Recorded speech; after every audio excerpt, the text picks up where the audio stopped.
I'm Judy LaPorte, and I'm here to interview and give me your name Richard Sawyer. and your name Lou Sawyer.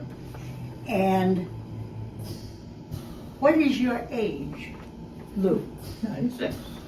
And your age, Dick? I'm 94, but I'll be 95 in a couple of months. And also in the room, we have Lea McBain from the library, Sally Harris, who's on the Historical Society, and Brenda DiGilio, who's known the Sawyers longer than I have. That's right, since she was a little tiny girl. Now, get your age. If you weren't born here in Newbury, where were you born, Lou? In Concord, New Hampshire. And So was I. tell me something about your family. Who else is in your family? My family, I'm the older of 3 children. My father was a school teacher at the Moral School in Concord, New Hampshire. Taught mechanic arts for many, many years. I had 2 older brothers, 2 not older brothers. I'm oldest of the 3. One has died, and the other one lives in Fredonia, New York. They were both college professors.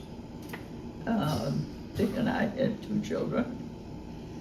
One of whom has also died, son Dick, about a couple of years ago. Very sad. And we have 2 grandchildren. And so we have a very small group of people in our family, but a very nice group. And Lou, what were your parents' names? My mother was Mary. My father was Raymond Gilman. And what's your maiden name? Gilman, Gilman. Thank you. And Dick, tell me something about your daughter, because Mary didn't mention your daughter. Karen is our daughter, and she is a retired assistant professor of physical therapy at a university in Pennsylvania. And she graduated from St. Paul School. She was captain, I think, in 7 or co-captain 7 different times. She went to Dartmouth. She played and had lots of varsity letters up there because they let girls have them at the time. And she has 4 in lacrosse, and she was a very fine lacrosse player. She had 3 in what? Well, Field hockey? yes, field hockey, and she had 1 in squash. I said, you were co-captain of your high school basketball team. Why didn't you play basketball? She said, I wanted to try squash. And I made the team. So she got a letter That's a in good squash. But she's carried this on through her later years because she plays men's sports. She likes to play tennis. She likes to play squash. She likes to play any kind of a racquetball. And she'll beat most men that she plays. She was really a good athlete. Does she take after you? No. Or you, Lou? Not me. I made lots of teams, but I was always a bench warmer. No. I was a fair athlete, I would say, but not a good athlete. What are some of your special memories of this area? Of this area? Yeah, Newbury. Well, our old house particularly is the fond memory. We spent many years talking about buying a house for retirement because as a boarding school teacher, I didn't have that kind of a background that they furnished it. We had to furnish our own. And I was always interested in old houses and old things. Lou and I have come a long way going to auctions, buying antiques, that sort of thing. So antiques are very important to us, and old houses are particularly important.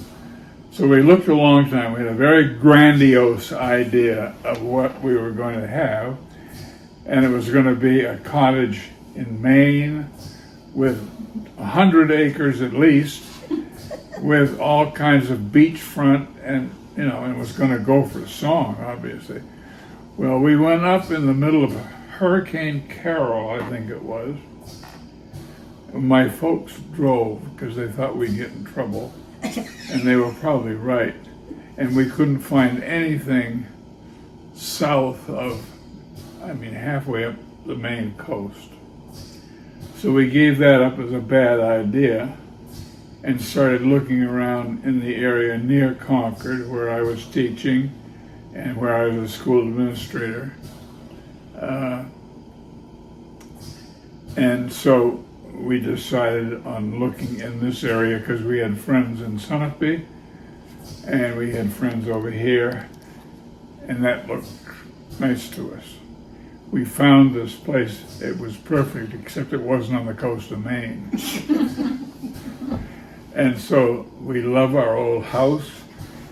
We spent, and I mean we, Lou was included. She was a great gopher. And we spent maybe 24, 25 years restoring it. And the thing that I like about it is the care that the original builders had when they built it. Like, the reason I like antique furniture is the workmanship. And that's great stuff as far as I'm concerned. So we bought this old house on Baker Hill in Newbury.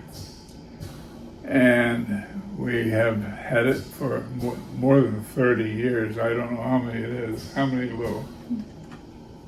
We're near 35 now. 35, something like that. And I knew it was a horrible project to take on, but I didn't care because I liked old houses and I wanted to do it. So what we did was to change some rooms around so that they were like the original rooms. And I reversed the stairwell. I moved a whole wall ahead and put cupboards in. And the original paneling is still there, and if you come to visit, you can see it. Wide boards again, fitted and well placed. And we stripped all the paint off the boards, room by room. So Lou spent many a summer, which was vacation time for school teachers. But not vacation for you, Lou. And she put up with table saw in her living room and that sort of stuff. And we worked hard at it, very hard. I worked 15, 16, 17 hours a day. And Brenda's dad, who was a very good friend, Joe DiGilio, and everybody in town knows him, would come over and criticize. And he'd tell me I should do it this way or do it that way. And we have a very good friendship for many years. Our politics were miles apart, and we fight all the time. But anyway, Joe was a great friend, and his offspring are great friends. And his wife is a good friend. So we got into the little organization, I guess it was, of Baker Hill. And the DiGilio farm, which many remember as a big farm, and Joe used to go around the lake selling vegetables and cut flowers and things in the summertime with his pickup truck. And he was a great friend. And your house was owned by the Bakers, which right? Our house was owned and built by one of the Baker brothers. And that's Baker Hill. That's Baker Hill. And as I understand it, mostly from Tracy Messer, whom you may not, he's a founder of your organization. He did some work on the various houses on the hill, and where the DeGilio farm was, which was dismantled, the boards all numbered and went to Massachusetts. Somebody's going to rebuild it somewhere. Our house, which is Tracy's number, was 1789, and the Messer house down the road, and it's got a little wing on it now that says 1780 on it, and I assume that was their original one-room cabin. And they built the big house in 1816. Does anybody know why 1816 was a big year in New Hampshire? Now the school teacher appears. No? Well, it was the worst winter ever recorded in New Hampshire. It snowed every month in the summertime. It was caused by a volcanic eruption out in the far east, I guess you call Is it. that Krakatoa? Was that Krakatoa? Is it in Indonesia? Well, it was, the sky the sun was obliterated by the smoke from that volcanic eruption. And no farmer, and they were all farmers because that's how they ate during the winter. All farmers had practically no crops that year. So it was a terrible year for those who lived in the town of Newbury, and on Baker Hill the same way. But they went ahead and built this big house, just the same. Why, I don't know. But it's a beautiful house, and I was always urging the owners, the Messer family, to restore it. And I got nowhere in all these years. Although the boys would come and check to see what I was doing. And I said, well, why don't you talk your father into it and your grandfather before him? But we bought our house from the grandfather before him. So, anyway, that's with a little cluster of houses in the town of Newbury on Baker Hill. They've got a golf course on the old farm now, a beautiful golf course. I played it once. And when they opened, it was $75,000 to join. And as a retired school teacher, I said, But I was invited to play it, and I did play it once. And it was dark when we came in, but that's all right. I enjoyed myself. It's a beautiful course. It's a challenging, very challenging course.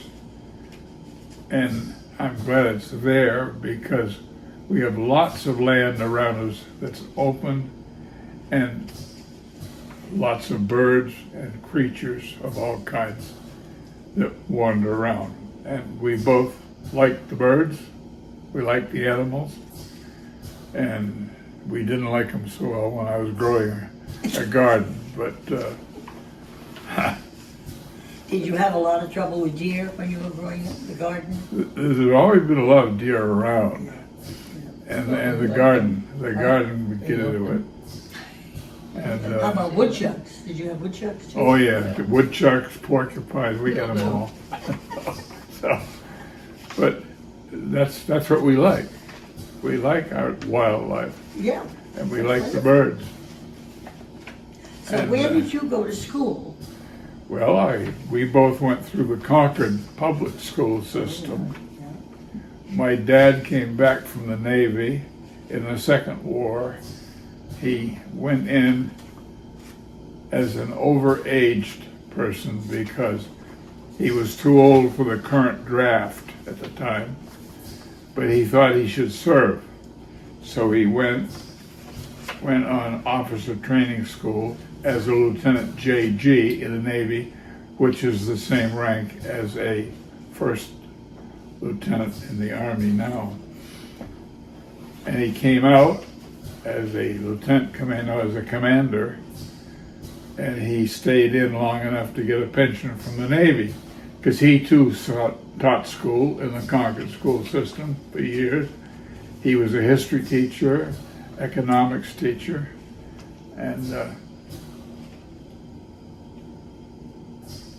he was a hero to me. Now, did you have siblings? I was an only child. Oh, My mother was Swedish, so we break this chain. Lou's family goes way back to the 1600s in this country. Mine go back, on my mother's side, one generation. well, that's okay. And we had a lot of Swedes in West Concord. Yeah. And my grandfather learned granite cutting at Swenson's, which is well known in the state of New Hampshire. And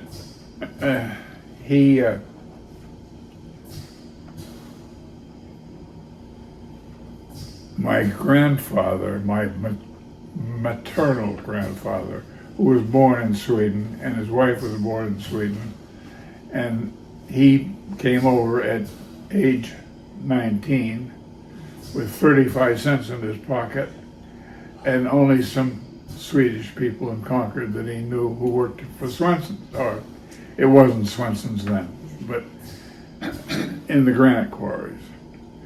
Well, he turned into a granite carver, and he was a very fine one.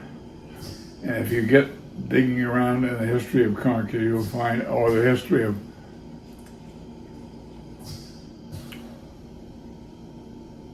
what's the town just outside of Concord? It's Hopkinton. Hopkins, yes. The Civil War soldier that is on the green in front of the church there was carved with my grandfather. Now, what was his name? You said that He's was... Richard Axel, that's a good Swedish name, Axel Carlson. And that girl on the right looks like it's her wedding this week. So I'm sort of on edge. But she's an absolutely beautiful Swedish girl. Now, that is your granddaughter? That's my eldest granddaughter, and her first name is Karen. Karen Carlson. Carlson, named after my grandparents, Oh, nice. known as Carly. And she's just as beautiful as she looks Yeah, I've met in the her. picture. She's a real I met her knockout. down at the Appleseed. Yeah. They came one Yeah. time. Yeah. Well, she's a nice girl.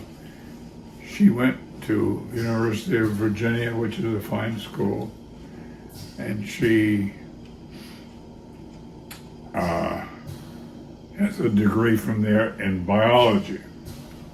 And she was going into the medical field, but she decided that she liked psychology. So she goes to Duke and applies at Trinity College, which is part of Duke University. It's the old original Methodist teaching institution for the church. A lot of people don't know that, but it's true. So she has 3 years she spent there after 4 years at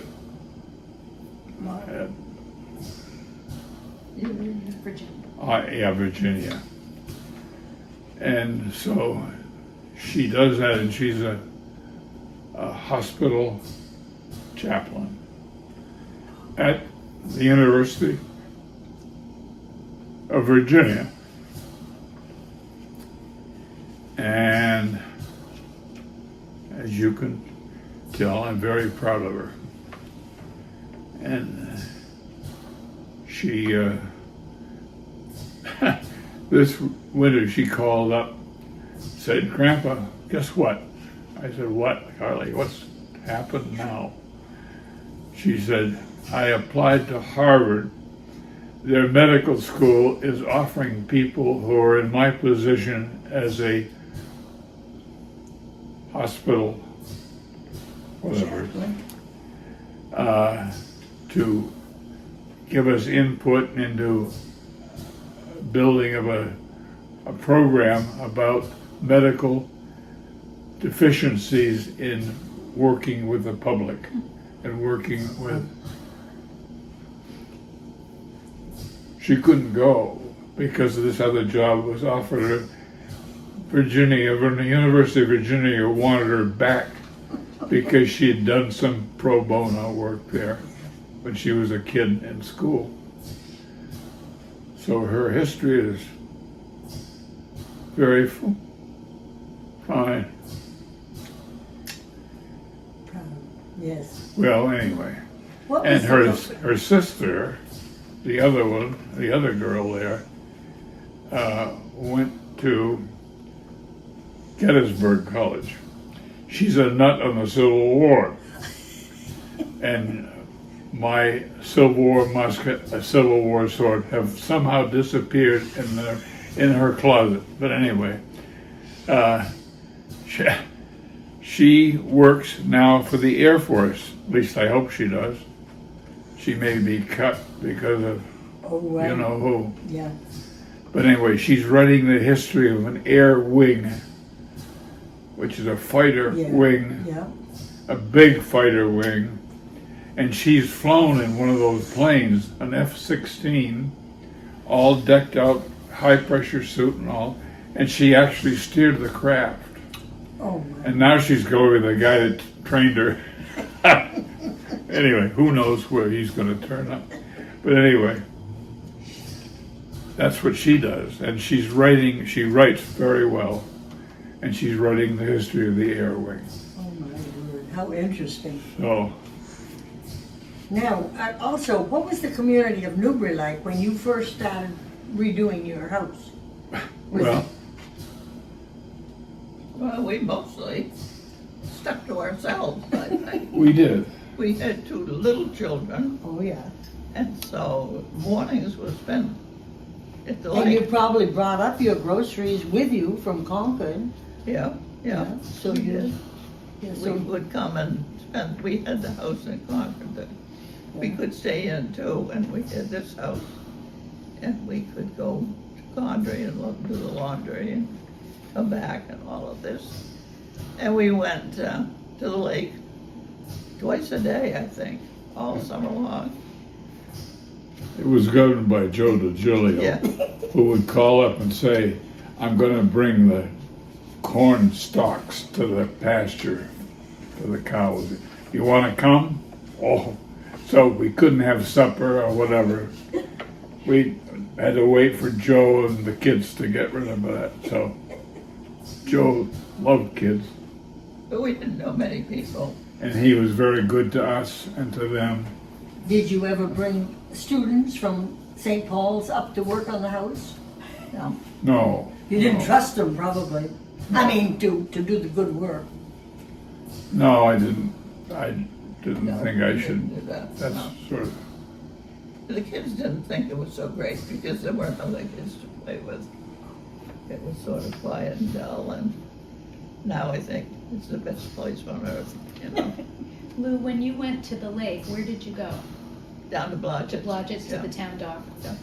Town dock, and every day we'd get out. It was Yeah. part of it. Twice a day, oftentimes. Yeah, we did. So, what our kids wanted or needed sort of governed what we did. And then after several weeks, we made it. When did you switch to full-time here? Because you were going back and forth for a long time, right? between Concord and here? When did you retire from Yeah. St. Paul? I retired from St. Paul's in 1990 Okay. when I was 60 years old because I developed rheumatoid arthritis and I wanted to travel and do some things before I couldn't. And so we did. And it was tight going for a while. But we managed it. And then we were snowbirds Okay. to Florida for the winter for 32 years. Okay. So every winter we went, spent the winter in Florida. That's after the house was finished. Yeah. The house came first. Probably you felt like it sometimes, didn't you? What makes living in Newbury special to you now? Oh, it's just a beautiful spot. I just love sitting on my front stairs and looking at the mountain, the lake, and it's just a pretty spot. Watch for the birds and the deer and all the little critters that come by. Just make a nice, peaceful, quiet world. We were surrounded Wonderful. by kind and gentle people. Wonderful. Down in the Little Red Schoolhouse in Newbury, there was a retired school superintendent, and he was a wonderful guy. And when his son, no, I get them mixed up, forget it. But anyway, they were a nice couple. The Messes were very nice and kind to us down the road. The Brecks were very nice and kind to us, and we used to play bridge together. And then they had the Giulios at the top of the hill. And that was our community. Pretty small. You didn't need any more though. No. Yeah. What would you like to say about living in Newbury to future generations? Oh, I just hope there is a future. Too many people coming in and You're hoping it doesn't change too much? yeah, I like it the way it is or was. Everybody says that. Well, Newbury's a nice little town. I didn't tell you, maybe I did at one point, but Tracy Messer, who has a whole lot of documents to do with the town, and pry them out of them and put them someplace where people can look at them. But anyway, he said, I see that there was a Sawyer who sang at the chapel or the church in Newbury Harbor Center Meeting House, yeah. when they celebrate 100 years. And it was my father. Wow. He was a very fine tenor soloist with something called the Temple Mill Quartet, which was located in Concord. And they sang all over the state.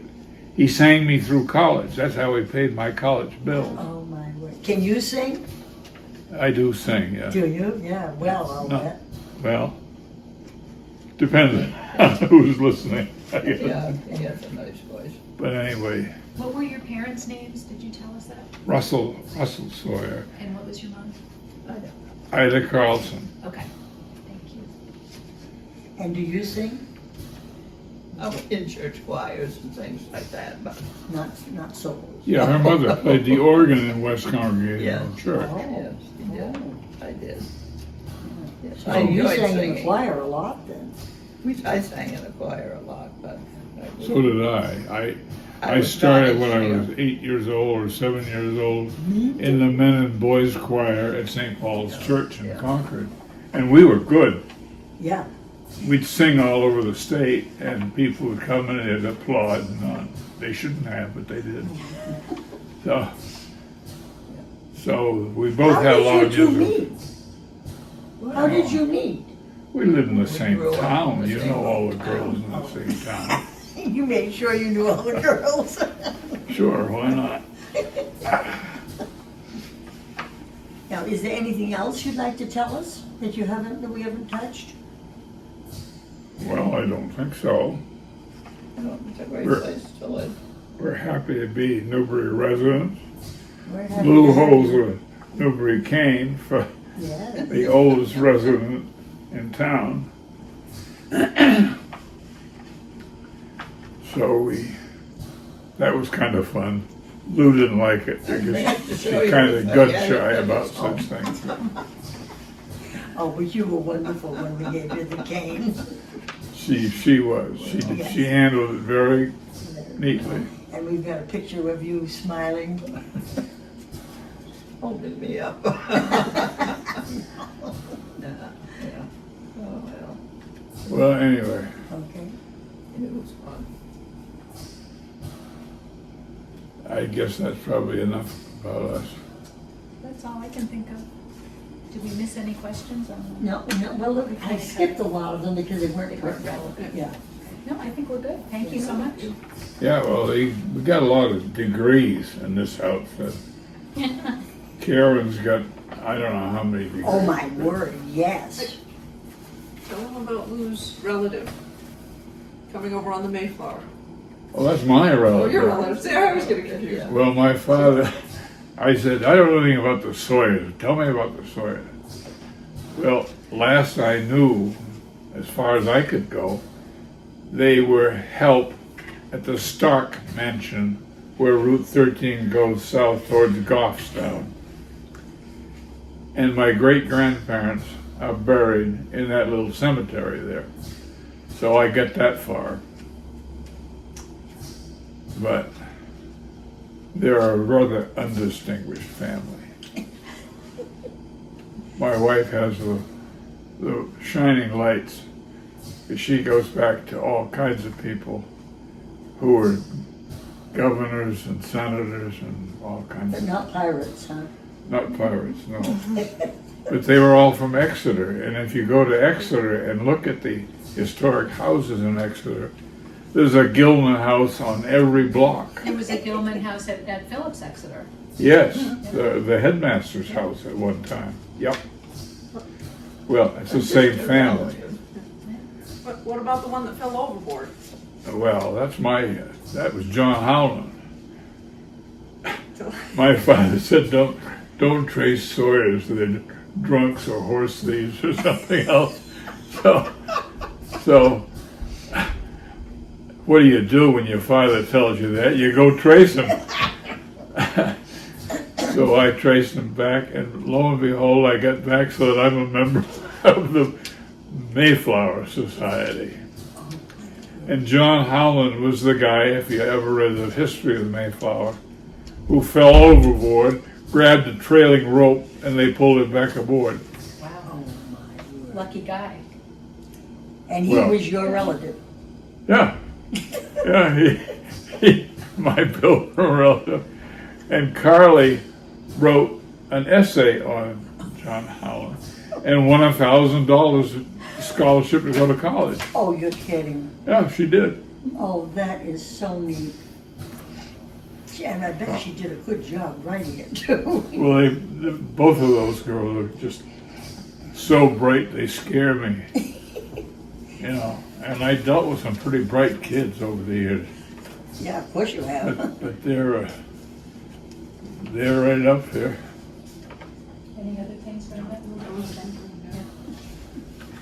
Karen, our daughter Karen and Brenda are good friends. So she probably can tell you things about us that we don't want to get spread around. But those two girls are important to us. Oh, absolutely. Well, thank you for the interview. Yeah. Thanks. Well, thank you for coming. And then Dean and I will be up after you get back into your